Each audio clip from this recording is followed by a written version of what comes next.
Sejak merdeka, Ukraina hampir selalu berkonflik dengan Rusia yang mengklaim bahwa secara historis dua negara itu adalah satu bangsa. Pada Kamis 24 Februari 2022 pagi, Presiden Rusia Vladimir Putin mengumumkan invasi ke Ukraina dan segera diikuti oleh tembakan rudal ke berbagai kota Ukraina dari wilayah perbatasan. Ukraina dulunya adalah bagian dari Uni Soviet, tetapi federasi itu pecah berkeping-keping dan hanya menyisakan Rusia, wilayah terbesar yang menjadi pusat pemerintahan Uni Soviet. Nah, berikut kronologi sejarah politik Ukraina sejak lepas dari Moskwa pada tahun 1991. Pada tahun 1991, Leonid Kravchuk, pemimpin Ukraina, menyatakan kemerdekaan dari Uni Soviet yang kemudian disahkan lewat referendum.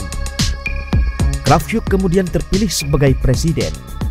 1994, Leonid Kuchma mengalahkan Kravchuk dalam pemilihan presiden yang dinilai terbuka dan adil. Pada tahun 1999, Kuchma terpilih lagi, tetapi pemilihan presiden ketika itu diwarnai banyak laporan kecurangan.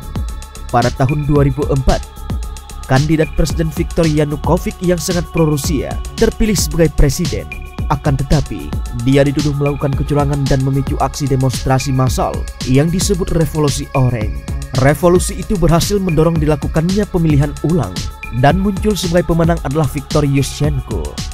Pada tahun 2005, Yushchenko dilantik sebagai presiden dengan janji membawa Ukraina lepas dari bayang-bayang Kremlin dan mendekat ke Fakta Pertahanan Atlantik Utara atau NATO serta Uni Eropa.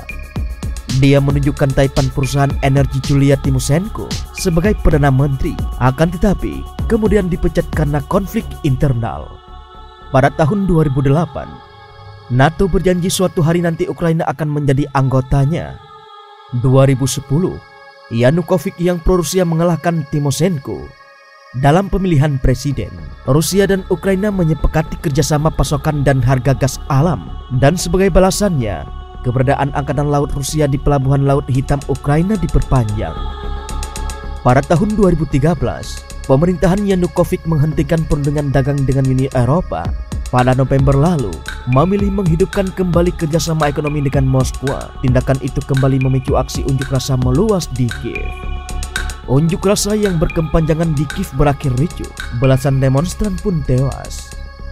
Pada Februari 2014, Parlemen melakukan pemungutan suara dan memberhentikan Yanukovych yang kemudian melarikan diri.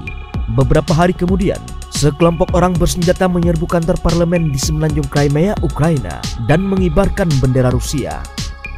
Pada 15 Maret 2014, Moskwa menganeksasi Crimea lewat referendum di mana mayoritas warga setempat memilih bergabung dengan Federasi Rusia. Pada April 2014, kelompok separatis pro-Rusia menyatakan kemerdekaan di Donbas, wilayah timur Ukraina. Pertempuran meletus secara sporadis di sana sampai sekarang. Pada bulan Mei 2014, pengusaha Petro Poroshenko terpilih sebagai presiden Ukraina dengan agenda perubahan. Pada Juli 2014, sebuah rudal menjatuhkan pesawat sipil MH17 milik Malaysia yang sedang terbang di Amsterdam menuju Kuala Lumpur. Saat itu, menewaskan 298 orang di dalamnya. Penyidikan menemukan bukti bahwa rudal itu buatan Rusia yang membantah keterlibatan. Pada tahun 2017, Ukraina dan Uni Eropa menyetujui pasar bebas barang dan jasa dan fasilitas bebas visa bagi warga Ukraina yang masuk ke negara-negara Uni Eropa. Pada tahun 2019, Rusia marah setelah ribuan aliran gereja Ortodok Ukraina mendapat pengakuan resmi dari pemerintah.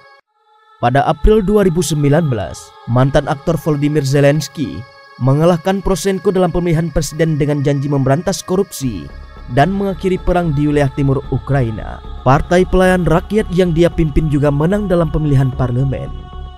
Pada Juli 2019, Presiden Amerika Serikat Donald Trump meminta Zelensky untuk menyelidiki Joe Biden, rivalnya, dalam pemilihan Presiden Amerika Serikat, dan putra Biden Hunter atas dugaan kesepakatan bisnis di Ukraina. Pembicaraan ini membuat DPR Amerika Serikat memakzulkan Trump.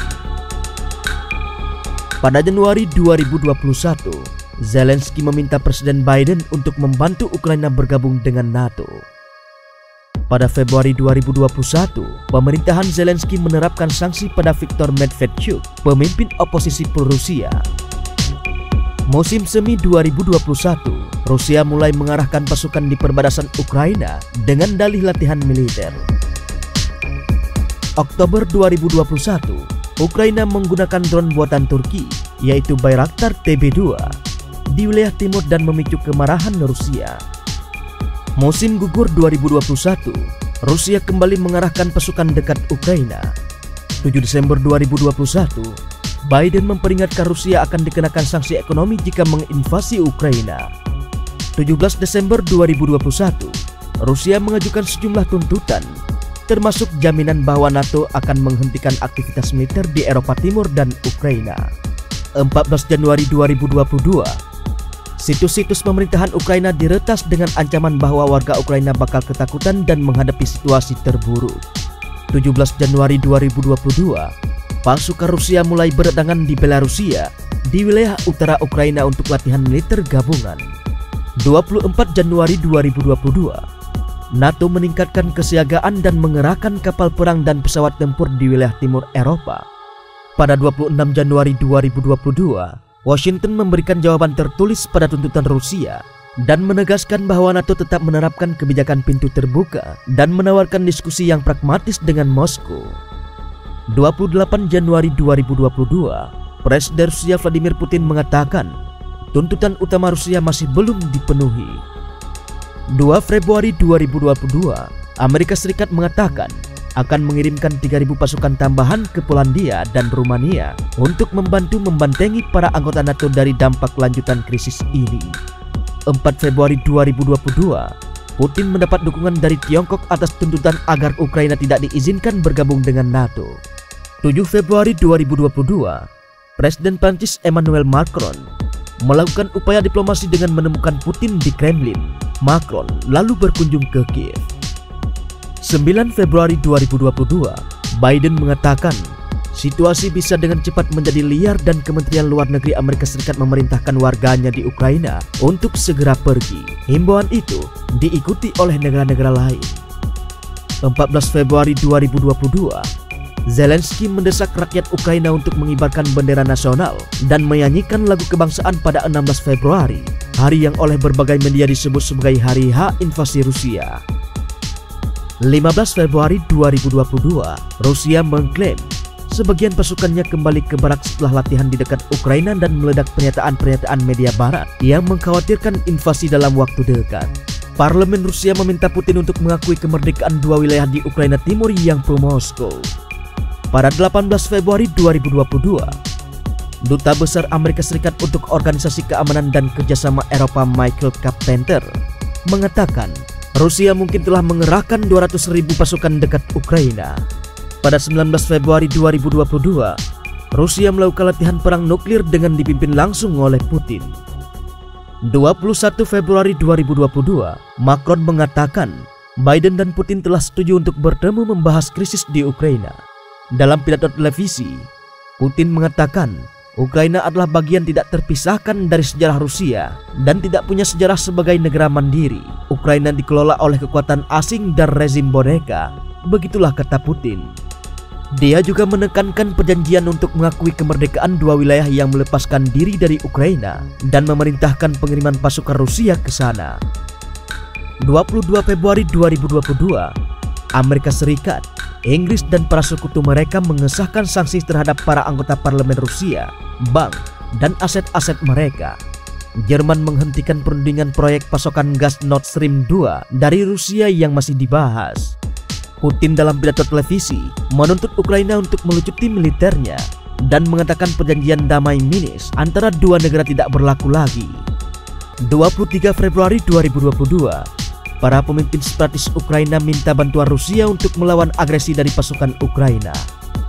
24 Februari 2022, Putin mengesahkan operasi militer khusus di wilayah timur Ukraina dan meminta angkatan bersenjata Ukraina untuk tidak melawan.